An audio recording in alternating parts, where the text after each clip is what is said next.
You've all been troopers today. We're at our last session. It's going to be a great session, and our very own Ingrid Leckliter, who's been a tremendous resource in addition to our team.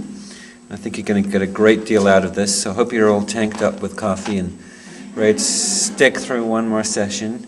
I'm sure it'll be really great content. So I'd like to introduce Ingrid Leckliter, who's going to talk about intervention resources for learning difficulties, executive dysfunctions, and emotional challenges. Okay, for those of you who aren't tanked up on coffee, let's do a couple sensory integration exercises to help improve your level of arousal, because you're probably pretty tired and your minds are probably fading. So I'd like you to all sit in your chair just the way that I am. Put both feet flat on the floor. Take your notebooks out of your lap, please. If they don't touch the floor, maybe put a notebook underneath your feet. And just go ahead and sit and feel yourself grounded.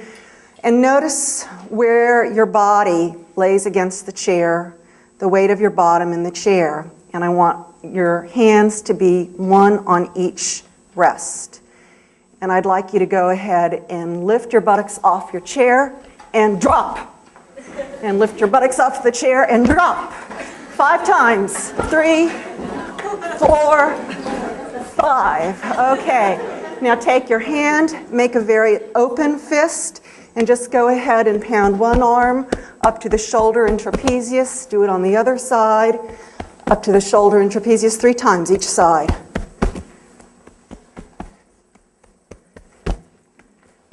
On your legs, 3 times. Okay, and 5 more drops. Ready? Up, drop, up, drop, up, drop, up, drop, up, drop. Okay. Hopefully your level of arousal is a little bit more than it was when you started. You also got some oxygen too. So today what I'd like to talk a little bit about are some very concrete tools and resources that you can use, not only as family members, but in terms of sharing with therapists and specialists in the school system, and therapists and specialists that you might hire, for instance, through your private health insurance company.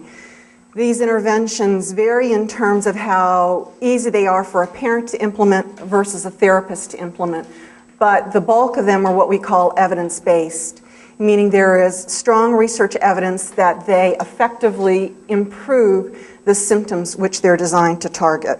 So I'm not endorsing these as being specific for 22q11.2 deletion syndrome, because these interventions have not been tried specifically with that population. But these interventions have been tried for the phenotypic behaviors that we see in individuals who have 22q. Furthermore, the quality of outcome of the intervention varies depending on how well the person who's doing the intervention sticks to the fidelity of the program. That is, are they implementing it the way that it was designed? What's their knowledge and experience? Can they fine-tune the program based on the unique presentation and qualities of the individual who's receiving it? And then, of course, there's situational variations. If in the middle of going through an intervention program, there's a divorce in the family, that intervention program may not be as effective, of course. What I'd like to do is really try and think about these interventions as maybe one way to reduce some of the long-term risks that we may see to children who have 22q deletion syndrome, developing more maladaptive behaviors or maybe going on to develop more severe mental health conditions.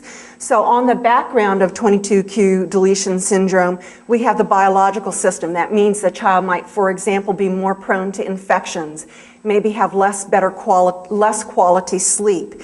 Stressful life events will also impact, for example, the quality of their sleep or maybe their ability of their immune system to deal with any kind of bacterial infection. That then impacts their psychological state, which then can have impact on the family's stress. And all of those can interact with each other and create some short-term as well as long-term problems. And hopefully the interventions that we talk about can impact these different areas and reduce that level of stress and optimize long-term functioning. What we know is that when stress is high, biological interventions will be less effective, not only biological interventions, but also psychosocial interventions. So hopefully if we can impact the psychosocial aspect of the individual, that will then help the medical interventions be more effective. I'm going to base this review on what we know about the cognitive phenotype of children who have 22q deletion syndrome. We've already talked a little bit about the fact that they have cognitive abilities that are skewed down a little bit more towards the lower end in the low average to borderline range, but there's a lot of individual variability in that. So let's talk first in regards to language. We know that there can be some problems in early children, that is under the age of 5, where their ability to understand language is better developed than their ability to express language. And they may have poor production of speech sounds, and they may even have something called verbal dyspraxia, where the information that communicates from the brain to the mouth, to the lips, to the palate, to the tongue, how to move and produce the speech sound is somehow different. And that's what we would call a verbal dyspraxia. Among individuals who are older, their expressive language skills may be better than their understanding of language. So what can we do to help them? There was a review in 2003 that looked at speech and language interventions in general for children who had specific language impairments, not for kids who had 22q. And they found that speech and language therapy is effective, particularly for children who have the speech problems or the phonological or what we used to call articulation problems, and those who have difficulties with vocabulary.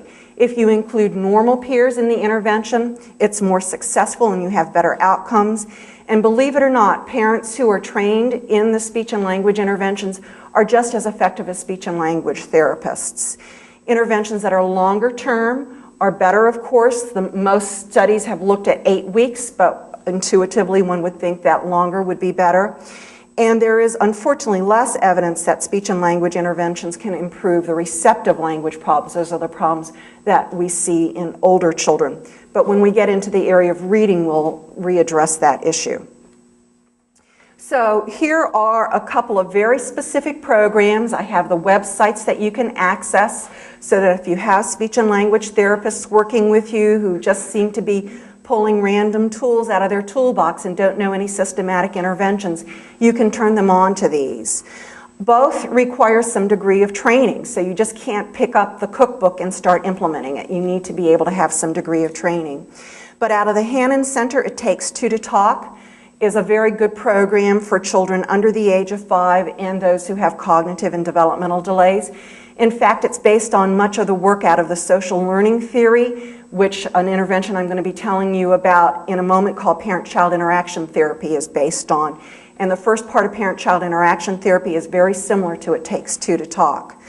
And then out of the Prompt Institute, there is an intervention that's systematically designed to teach children how to make the speech sounds by making them aware of their face, the articulators, and how to move those appropriately. Articulators are like your tongue, your palate, your lips, and how to move those appropriately to create the speech sounds.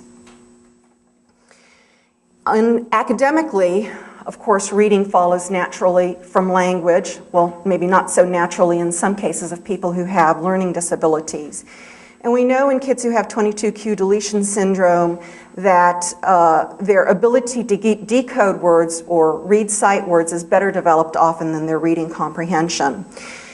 And we know from research that what's available typically in the public school is interventions for children who have reading disabilities often only stabilizes their degree of reading failure, and it doesn't normalize their reading. Fortunately, there is a lot of science about reading interventions, and there are 5 core things that you want a reading intervention to target. Phonemic awareness, that's awareness of the sounds of speech. Phonics, that's learning the association between the sounds of speech and the written code. Fluency, that's being able to call the words quickly and accurately. Vocabulary is being able to understand what you read in the single word and then more in the connected context of comprehension. We know early intervention for reading disorders is much more effective than later intervention. And what I mean by earlier is roughly by the time the child or before the child has entered 3rd grade. Later intervention can still be beneficial, but it's just takes much more effort on the individual's part. There have been a number of studies that have looked at individual reading curricula, both those that are commercially available and those that are only available through various scientific studies. There's only been one very large-scale national assessment of reading interventions that are commercially available done out of the public schools in Pennsylvania called Power for Kids. It looked at children with various kinds of reading disorders, not only just learning disabilities, but those who may have had reading problems by virtue of being from a low socioeconomic background where they didn't get much stimulation. Children who were in 3rd grade and in 5th grade were studied, and they used 4 different reading curriculum: Kaplan Spell Read, Wilson Reading, Corrective Reading, and Failure-Free Reading. Unfortunately, because they were only focused on teaching how to decode words, they didn't use the more complex parts of Wilson Reading and Corrective Reading to deal with reading comprehension. They just focused on reading decoding. And for both 3rd and 5th graders, Kaplan Spell Read, which was formerly a program out of Canada called Spell Read Ph.D, had the greatest gains. And for 3rd graders, Wilson Reading, a modified version of it, had gains in addition to Kaplan Spell Read. Corrective Reading and Failure Reading had no gains.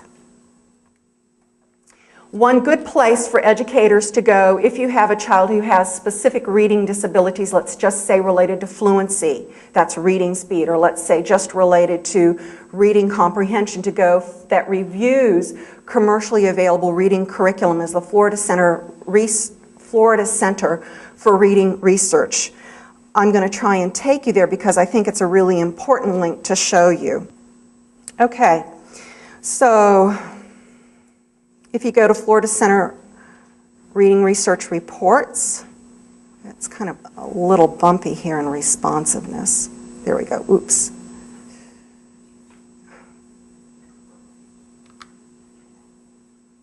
You can go to the alphabetized index. This is not as responsive as I thought it would be. Anyway, if you go to the Reading Center Research Reports and go to the alphabetized index, it will give you the list of programs and curricula reviewed. Here we go.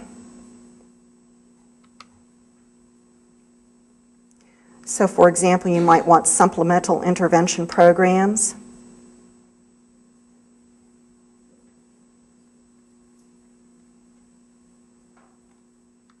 And there's a whole list of academic programs that are commercially available, broken down into the 5 different core areas of importance for reading. And for example, if you want to just say fluency, you can see the one that has the 3 X's under fluency here. Those are the ones that are most highly ranked. You can see what kind of grades they were reviewed. This tells you like if they are technologically available programs like computer-based, if the tutor needs special training and so forth. So it's an absolutely fabulous resource to share with your educators so that they can get commercially available curriculum to help with reading interventions.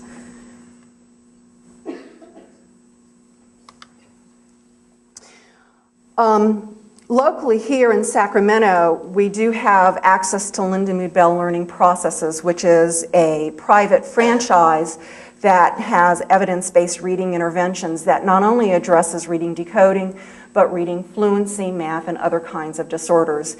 Some parents have been successful in getting the school district to pay for it, but in most instances, parents have to pay for it out of pocket. But it's just another evidence-based resource for you to know about for your children. In regards to mathematics, the science isn't quite as strong about evidence-based programs to improve skills. We know that in individuals who have 22Q, paper and pencil arithmetic and as well as math reasoning are areas of weakness for them. The U.S. Department of Education has a site that they call What Works Clearinghouse that you can get information about evidence-based academic intervention programs.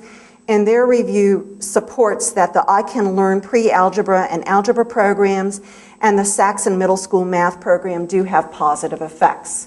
So those you can access through the What Works Clearinghouse. One anecdotal resource that I sometimes turn parents on, because it has both visual and songs that helps children remember basic math facts, is citycreek.com. So for example, if I can get you onto that link.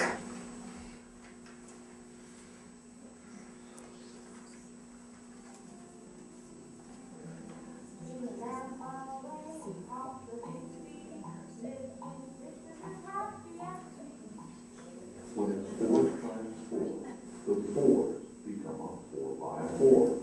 4 times 4. And you have to be 16 to drive it. So they have a whole series of CDs, songs, books that you can use with children to help them learn basic math facts using visual imagery, songs, stories, and things of that nature. While this is not evidence-based, there's been no scientific evaluation of the effectiveness of this program, we do know that mnemonic strategies, these are strategies that children use to help improve their memory, can help improve their learning rate. And that's why I'm putting this program up here as something that you might want to investigate for your children. Executive skills are weak. And what do we mean by executive skills? It's a whole array of cognitive and neurocognitive processes, including but not limited to things like selective attention, mental flexibility, shifting and planning, problem solving, using feedback to modify your behavior. And also in regards to memory, we know that children's recall of narrative and their spatial memory is weak, although their verbal list learning is a personal strength. So what can we do to try and improve executive functions, which also, by the way, have importance to improving children's math skills, particularly when you have to kind of solve word problems and set up algebraic problems. You kind of have to think, plan ahead, reevaluate your strategy, maybe modify it. Well, fortunately, executive skills can be taught as early as preschool. Adele Diamond has demonstrated that the Tools of the Mind curriculum improves executive function in preschool children. This program does things like teaches basic literacy. So we take preschoolers and you ask the preschool child, what are you going to do during the next 5 minutes of play? Maybe it's time to go outside, for example, and play on the playground. And the child says, I'm going to ride my trike. And the teacher models writing that out, but not using words, just using a line for each word. I'm going to ride my trike. And then at the end, the child comes back in and they review the plan with the teacher. Did you in fact ride your trike? And if not, what did you do? So that's just one example of beginning to help a young child plan ahead, begin to write something down about their plan, and reevaluate the plan. Of course, the program is much more sophisticated than I can tell you in less than 2 minutes. But it is a good evidence-based program to improve executive skills for young children. For older children, there's a program called Learning the Ropes for Improved Executive Function. This is just a book parents can access, teachers can access. It uses a lot of visual graphics, which can be hard for children who have 22q deletion because they do have that nonverbal learning disability. But it does give parents a way to begin thinking about how to structure, maybe setting up a day timer for a student or a visual schedule for a student so they know what to do next. And then finally, what I really like, and this is a new resource that I have just found out about, and this is the strategic instruction model out of the University of Kansas.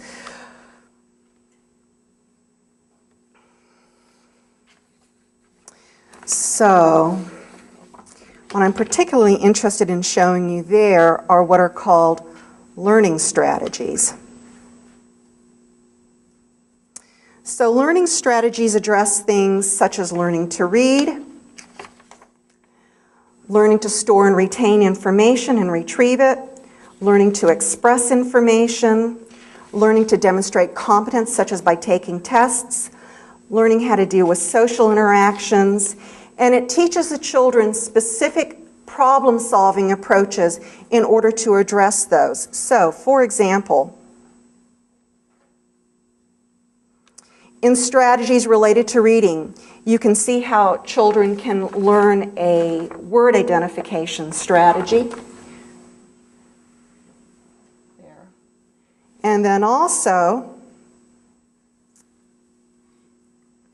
there's a strategy that students can learn using visual imagery to help with comprehension. Those are just some strategies within reading. Let's scroll down a little bit further and look at some of the other areas. I particularly like some of their math areas and their social skills areas. These are curriculum that teachers can access. They do have to be trained to use them, but they're systematically laid out in a cookbook kind of formula. Any teacher can learn to do this.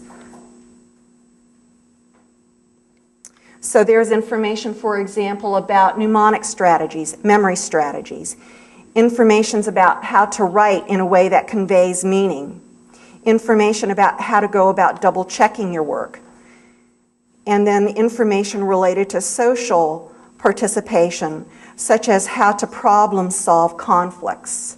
So this is a really good resource that has, like I say, cookbook material laid out to begin to teach students strategies by which they can approach problems.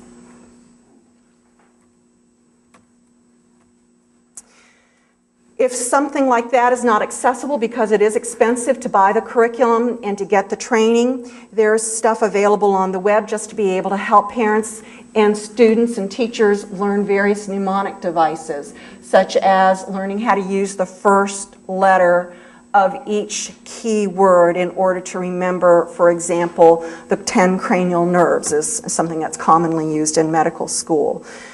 The effects of memory cues and memory strategies produce some of the largest instructional gains that have ever been found in special education, even more than some of the curriculum that I've been turning you on to. But they only work best for certain kinds of material, factual material and vocabulary knowledge, not for higher order problem solving, which is why I turned you back on earlier to the stuff out of University of Kansas that does help more on some of that conceptual information. In regards to the behavioral phenotype of 22q, we also know that fine motor dexterity and control tend to be some relative weakness for these individuals and normative weakness for these individuals. One intervention, unfortunately, doesn't have such a great support behind it, but our occupational therapists here use it in order to improve handwriting, is handwriting without tears. And Ed, I actually read one of your reports, and you recommended a handwriting program that I'm not familiar with that maybe, you know, when you can tell the people about, or you can send me on the email, and I'll get this put up on the website too. The things I think that probably a lot of parents are really interested in learning about are what are some ways that we can deal with some of the emotional and the behavioral issues of our children. And we've already talked a lot about the children's propensity to anxiety and depression. I just want to let you know that a lot of people miss anxiety. Anxiety can be manifest as oppositional and defiant behavior. Your child may not be being naughty. Oops, how did I get so far ahead? Oops. I'm sorry, I don't mean to be. I just have a heavy hand, I guess. Anxiety can be manifest as oppositional and defiant behaviors, not just kind of worrying and cowering inside of a corner or not being willing to go out. So you have to really understand what is driving those oppositional and defiant behaviors. In randomized clinical trials show that it is better to treat anxiety and depression than to ignore it. That treatment using a structured systematic manual is better than just usual care like going in and talking to a mental health therapist without a particular format. And that when treating anxiety, cognitive behavioral therapy produce some of the largest benefits. And when treating depression, cognitive and neurocognitive treatments produce roughly equal benefits. So the Association for Cognitive and Behavioral Therapy, this website is now out of date. It used to be called AABT, but if you just Google Association for Cognitive and Behavioral Therapies, their website will come up. They have a link on it that you can find therapists in your local area, or people in your area maybe who could recommend therapists if they're not members of the Association for Cognitive and Behavioral Therapists. They also have great fact sheets that you can share with teachers. One very strong evidence-based program in order to help with anxiety for children is the Coping CAT curriculum. Those of you whose children have been evaluated here by me should have some familiarity with that. This is a program that does require therapist training, though, and you have to be able to be part of their the workbook publishing organization because they monitor the fidelity with which the therapist implements the program. It's 16 sessions for children 8 to 17 years old that teaches them to recognize feelings of anxiety and the physical reactions associated with that, helps them clarify feelings in situations that cause anxiety, helps them develop skills and to cope with anxiety, and then helps them evaluate how the plan worked. In my experience, thank you, Tony. In my experience, the language piece of the Coping CAT curriculum is a bit advanced. So you need to have a therapist who can slow it down and explain things and maybe emphasize more of the behavioral piece than the cognitive piece. The behavioral piece would be things like deep muscle relaxation training, using pleasant events in order to help regulate mood, taking breaks like we just did to help change your level of arousal. The thoughts, the cognitive piece of it can be learned, but will be much harder for a child with 22q deletion syndrome given some of their language comprehension problems. Anxiety can be masked as anger. This is a really nice non-evidence-based website that does use some evidence-based strategies as well as non-evidence-based strategies to help children cope with anger. The workbook publishing website that I showed you just before also has more evidence-based anger management curriculum. But let me just show you this cute little exercise.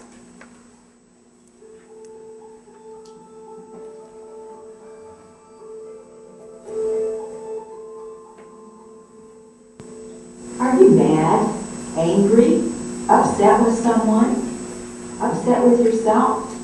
When you're angry, you don't feel those happy chemicals in your brain called endorphins. The happy brain chemicals are asleep when you're upset and you can't feel good. You can get your angries out. You can use your wonderful imagination to squeeze the bad feelings out. Making the bad feelings bigger helps let them go. But you have to really do this exercise, not just watch it. Okay, get ready. Think of what you're angry about. Think of what upsets you. Open your eyes wide, really wide. Bug your eyes out. Put your anger in your eyes. Come on, you have to really do this to get your angries out. Squint your eyes. Glare. Be as mad as you want to be. Look mad, madder, maddest. Feel the anger in your eyes. And then she goes on and trains some ways to relax. I don't want to show you the whole thing because we still have a few more things to do, but it's a nice program. There's stuff on there for families, there's stuff on there for kids, there's stuff on there for adults. Parent-child interaction therapy and is another really good program to help deal with anxiety and oppositional defiant behaviors. And in fact, because so many of you have asked about what to do with young children, we've talked a little bit about needing to intervene earlier. What I'd like to do is I have a handout that I'm going to send around because I don't have this information on the printout, but I realized on the website, but I realized in terms of hearing the questions today, this is useful information. The parent-child interaction therapy is based on social learning therapy. It has subsequently evolved a wide variety of evidence-based programs, such as the program described in Helping the Non-Compliant Child, but also the more comprehensive Incredible Years curriculum, the website I'm sending around right now to you. The Incredible Year curriculum is a wonderful evidence-based program that everybody should know about and not enough people know about. It has curriculum that's available for parents. It has curriculum that's available for students. It has curriculum that's available for teachers, all on DVDs. The programs that's available for students are primarily for preschoolers through elementary grades. The programs for parents goes up to 12 years old, and the programs for teachers is primarily preschool through the elementary grades. And it teaches and it targets decreasing disruptive behavior and improving pro-social behaviors. Great, great curriculum. Again, it takes training to implement, and it's expensive for schools to buy, but in this day and age where we're trying to go to more evidence-based interventions, every parent who has a child with some sort of mental or behavioral health problems needs to know about the Incredible Years curriculum, and then the more individualized parent-child interaction training.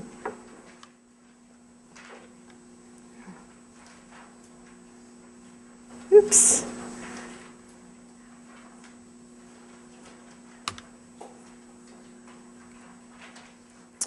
Social problems, we've already talked a little bit about, and those of you who came here, I think 3 years ago or 4 years ago, Dr. Solomon presented on social communication problems. But on the handouts that I've given you, I've also given you another website by Michelle Garcia Winner, who has a variety of social thinking curriculum. These are not just social skills curriculum, teaching a child how to smile and say, how do you do? These are curriculum that actually train the child to think about social situations, to think about you thinking about me, for example. And so this is something that I don't have, and that's why I've given you these particular handouts. Okay, we're getting close to the end. What I want to do, thank you, in the 1 minute that I have left remaining, those of you have asked, how do you get the mental and the behavioral health services for your child? There are a number of ways. First off, if you have private health insurance, you can access mental and behavioral health through the carved out part of your health insurance. Turn the card over and you can usually find the number that you have to call in order to get the mental and behavioral health therapy for your child. Secondly, you may be able to get mental and behavioral health therapy through the school system. Here in California, there's something called Chapter 26.5 or Assembly Bill 3632, where students who are in special education who have mental and behavioral health problems that interfere with their academic performance can get help through county mental health. But it requires a whole separate evaluation and process that has to be triggered by the school district and the school psychologist. You have to advocate strongly for it. Although the federal law says that the child only has to be qualified for special education in order to get it, here in California they say you have to be qualified for special education as a child who has a serious emotional disorder in order to get it. But that's not so in every state. The child's emotional behaviors have to interfere with their education, occur frequently, and not be the result of social maladjustment, whatever that means. Yes, you should laugh. We all should be laughing at that one. And not just temporary or an adjustment problem. And they have to be able to benefit from mental health services. You access that through the IEP, again, asking the school psychologist in order to request the evaluation from the county mental health team. They have to respond within 50 days of the time that you give the consent. And you can ask the assessor to be present in the IEP team meeting in order to help determine if the child would be eligible for those strategies and write the plan on the IEP. You can appeal their decision if they say no, that they aren't going to do it. Here in Sacramento, that's where you would appeal it.